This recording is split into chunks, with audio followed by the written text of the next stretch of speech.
할렐루야. 새벽에 우리에게 말씀하시는 하나님을 찬양합니다. 담대하게 믿음으로 선포하겠습니다.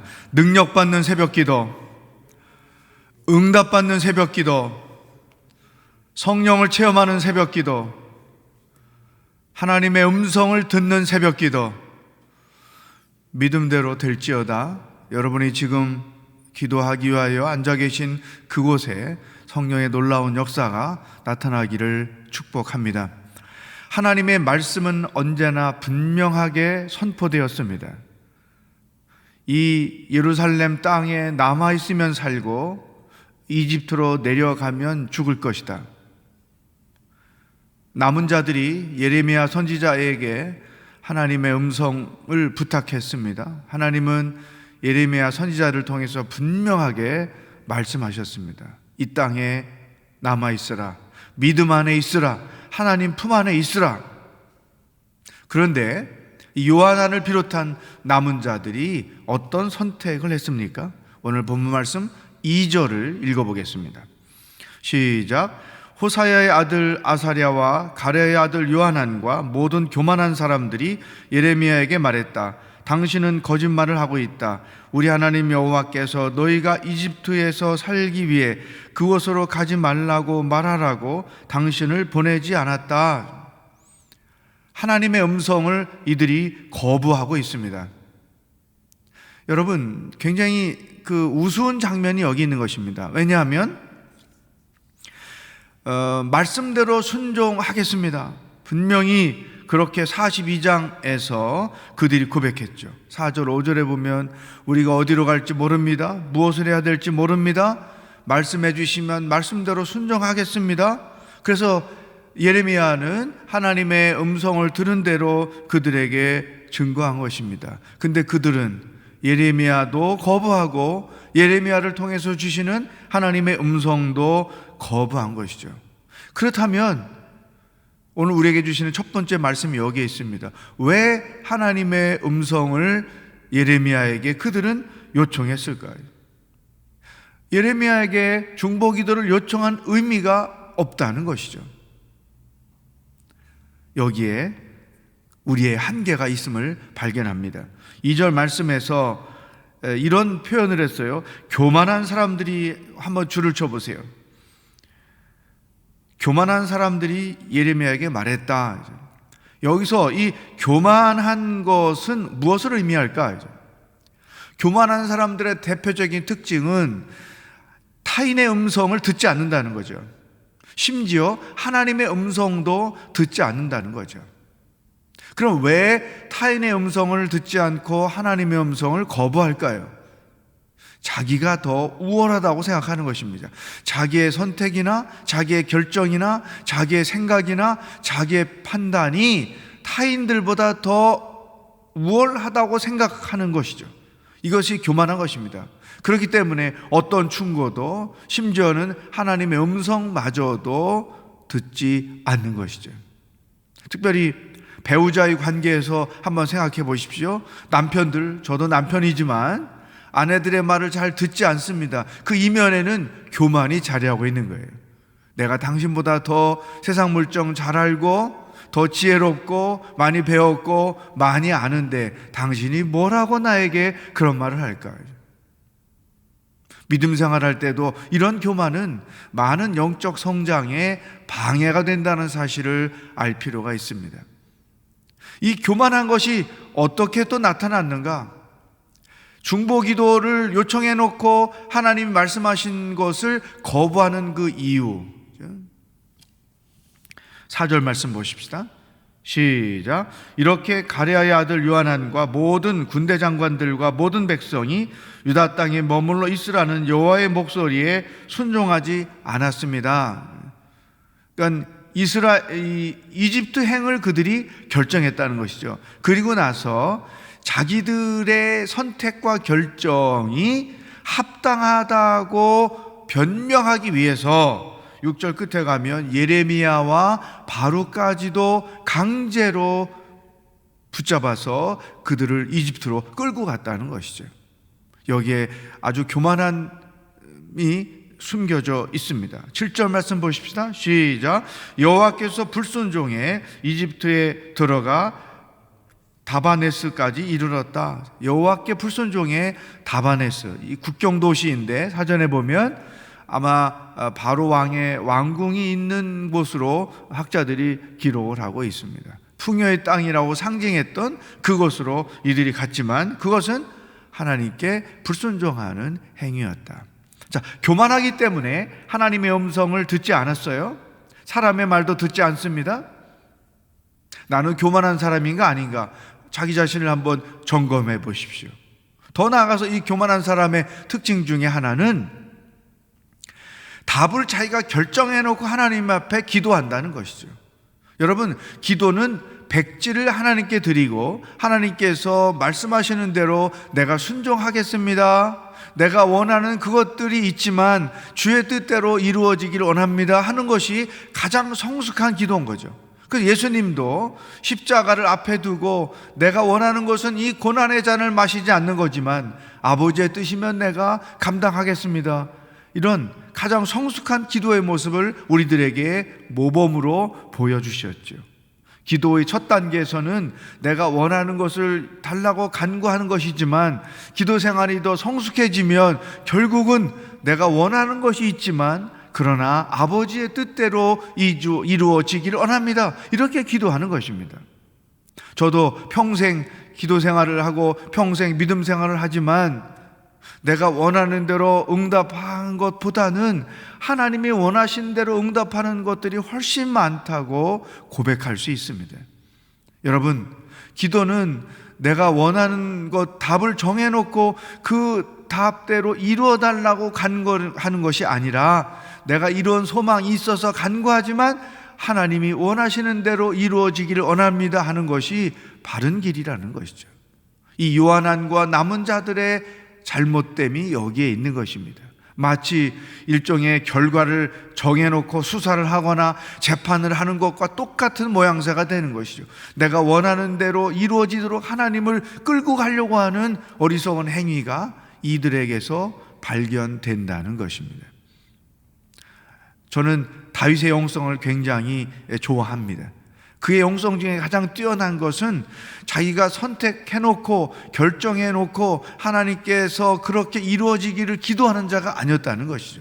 우리 대부분이 다 그런 식으로 기도할 때가 참 많지 않습니까? 물론 예외적인 것은 있습니다. 하나님께서 우리의 마음에 소원을 품게 하시고 그 소원을 품고 기도하게 하시고 결국은 하나님께서 그것을 이루시는 경우가 굉장히 많지요. 사도 바울이 빌립보서 1장 6절에서 여러분 안에서 선한 일을 시작하신 분이 그리스도 예수의 날까지 그것을 이루실 줄로 나는 확신합니다, 이런 경우죠. 하나님께서 우리의 선한 뜻을 품게 하시고 하나님의 뜻을 품게 하시고 그것을 위하여 기도하게 하시고 그분의 때에 그분의 방법으로 그것을 이루어 가시는 것, 이것은 가장 성숙하고도 아름다운 모습이죠. 그러나 많은 경우 우리가 하는 실수는 자기가 답을 정해놓고 그렇게 이루어지기를 간구하는 것, 여기에는 문제가 있다는 것이죠. 이 요한안과 비롯한 이 남은 자들의 가장 큰 문제가 여기에 있었던 것이죠. 교만하여 하나님의 말씀, 하나님의 선지자의 말씀을 듣지 않습니다. 자기들이 답을 정해놓고 그 답대로 이루어지기를 원하는 이러한 태도를 가지고 기도하는 것이 이들의 한계였다는 거예요. 심지어는 자기들의 선택과 결정이 합당하다고 합리화하기 위해서 선지자 또 서기관까지도 포로로 거의 강제로 끌고 이집트를 내려갔다는 것이죠. 두 번째, 이들이 갖고 있는 문제죠. 첫 번째는 교만했다는 거죠. 그래서 하나님의 음성을 듣지 않았다는 것이죠. 두 번째는 이들이 이미 예루살렘이 바벨론에 의하여 멸망당하는 것을 경험했습니다. 그리고 그 현장이 두려워서 도망갔다 온 사람들이었습니다. 그런데 이들이 갖고 있는 두 번째 문제는 뭐였느냐? 이미 경험한 고난을 통해서 배운 것이 아무것도 없다는 것입니다. 여러분, 우리의 신앙은 과거의 경험을 통해서 오늘 영적으로 성장해 가는 것이죠. 이미 예레미야를 통해서 선포하신 하나님의 말씀대로 그 땅이 이루어진 것을 이들은 보았습니다.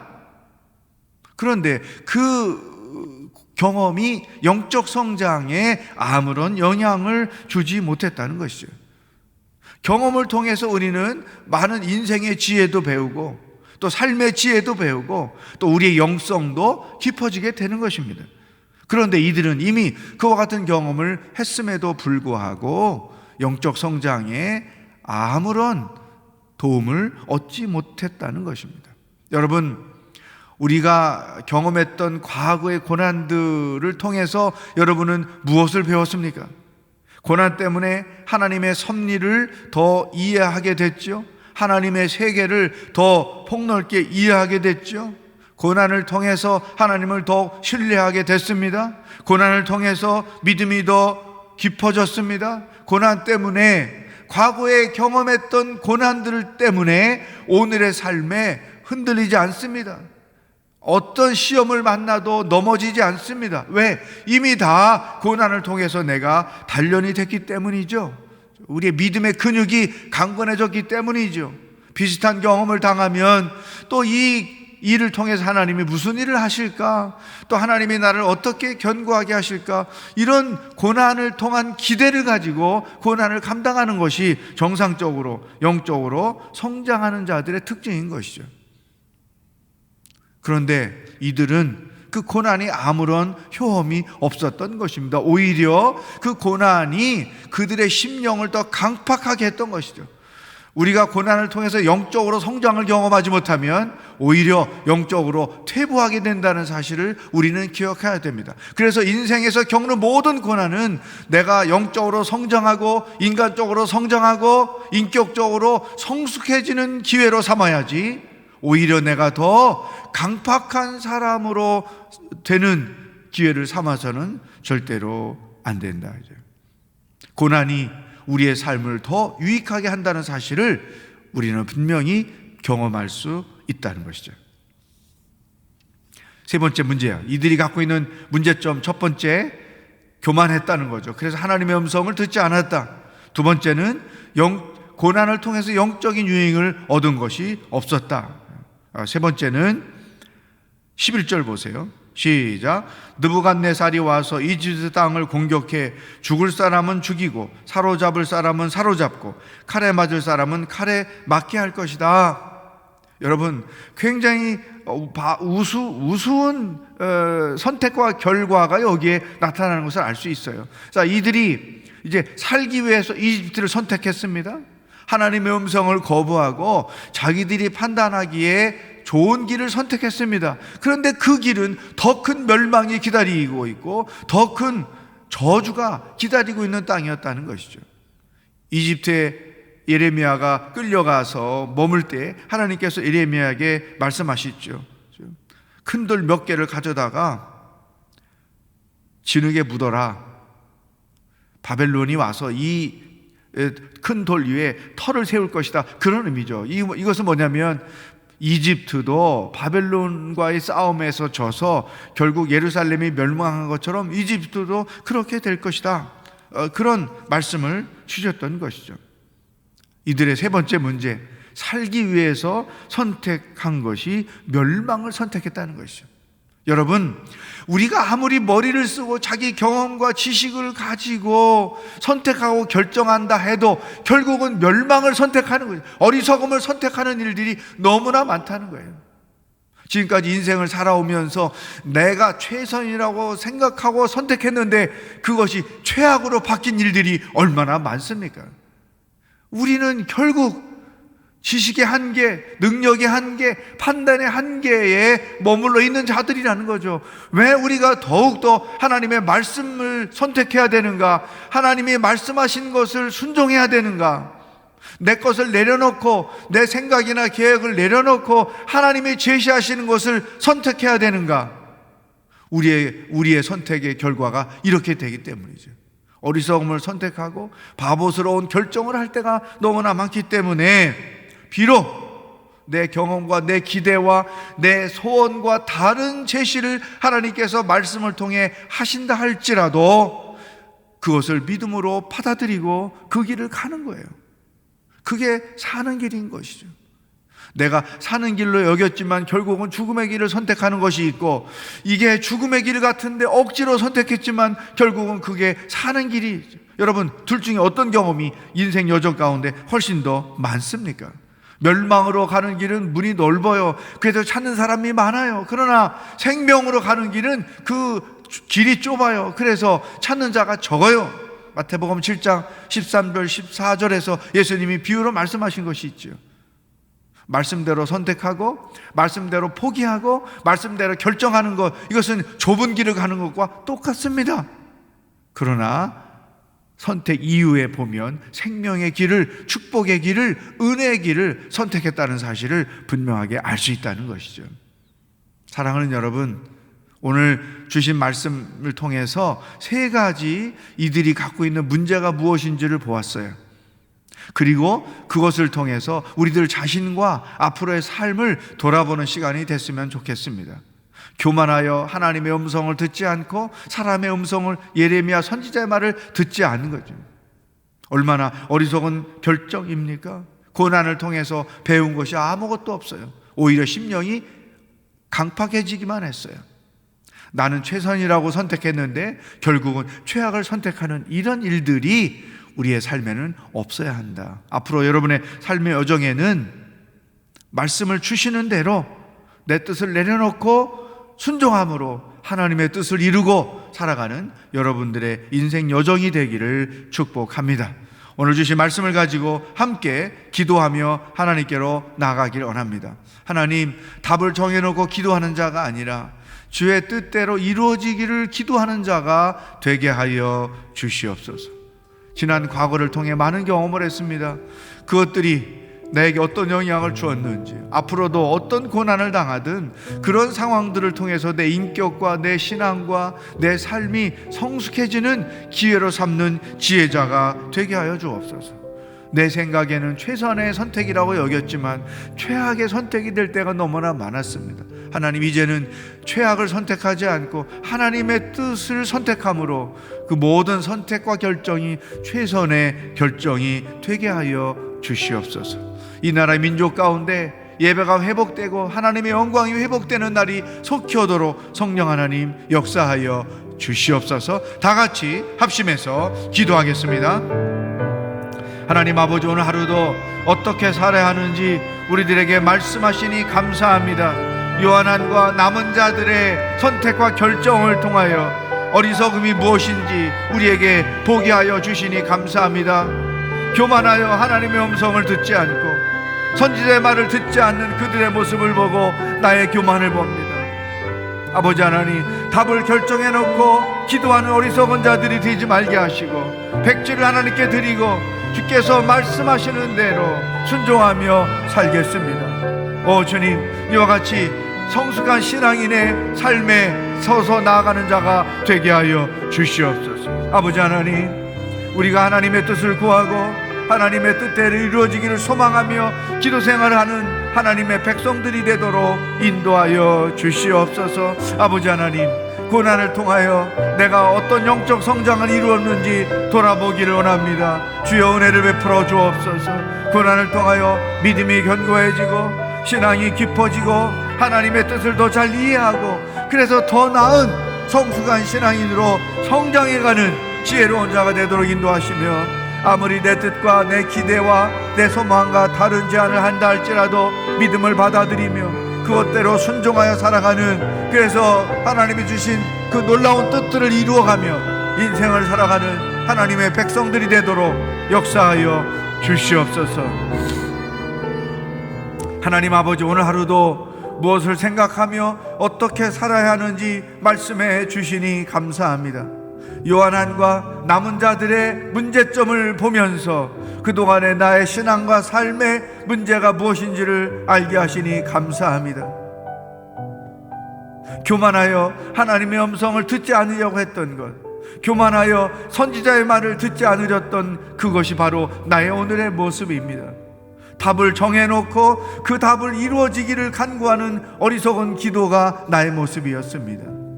고난을 통하여 영적으로 성숙함을 얻지 못한 것이 우리들의 모습이었습니다. 사랑의 주님, 오늘 우리들의 교만을 깨우쳐 주시고 어리석음을 깨우쳐 주시니 감사합니다. 주의 뜻대로 이루어지기를 기도하는 자가 되게 하시고 고난을 통하여 영적으로 인격적으로 성숙함을 삼는 지혜자가 되게 하여 주시옵소서. 내 기대와 내 소망과 다른 말씀을 주신다 할지라도 내 것을 내려놓고 아멘 순종하며 생명의 길을 선택하여 우리가 선택하고 결정하는 그 모든 것들이 하나님의 뜻에 합당한 최선의 것이 되게 하여 주시옵소서. 오늘도 우리와 동행하시며 우리의 삶을 인도하실 하나님을 기뻐하며 예수 그리스도의 은혜와 하나님 아버지의 사랑과 성령의 교통하심이 말씀을 통해 우리의 교만과 어리석음을 돌아보고 주의 뜻을 선택하며 결정하며 살기로 결단하는 기도하는 모든 성도들과 이 복음을 증거하는 선교사님들과 하나님의 영광과 예배가 회복되기를 소망하는 이 땅의 모든 백성들 머리 위에 영원히 함께 하시길 축원하옵나이다. 아멘. 아멘. 승리하는 하루가 되기를 축복합니다.